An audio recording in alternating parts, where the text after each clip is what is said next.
মহান রব্বুল আলামিনের কাছে শুকরিয়া আদায় করছি, যিনি আপনাদের সাথে আমাকেও চিতলমারির কলাতলা ইউনিয়নে প্রবীণ রাজনীতিবিদ,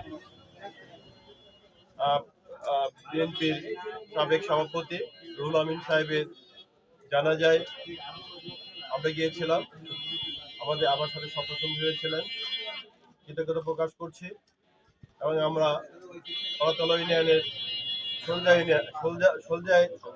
সলজা বাজারে আমরা আজকে আমরা জনসাধারণের সাথে সৌজন্য সাক্ষাৎ করেছি। এর পরবর্তীতে বিভিন্ন জায়গায় রাস্তায় আমরা দাঁড়িয়েছি, সৌজন্য সাক্ষাৎ করেছি। সর্বশেষ আমরা হিজলা ইউনিয়নের হিজলা বাজারে এসে আমরা আজকে হাটের দিন সৌজন্য সাক্ষাৎ করেছি আমাদের সর্বসাধারণের সাথে।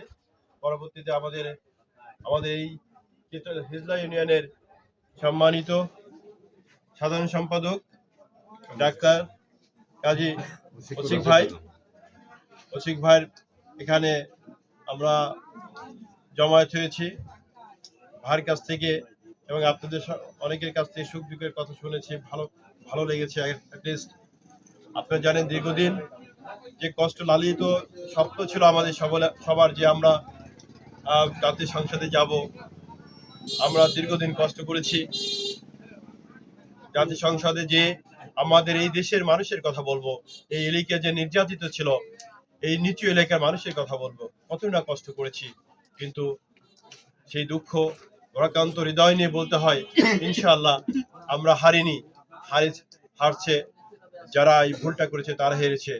আমরা ইনশাআল্লাহ ব্যালটের মাধ্যমে আমরা সমুচিত জবাব দেব। ধন্যবাদ। আসসালামু আলাইকুম। বাংলাদেশ জিন্দাবাদ। বাংলাদেশ।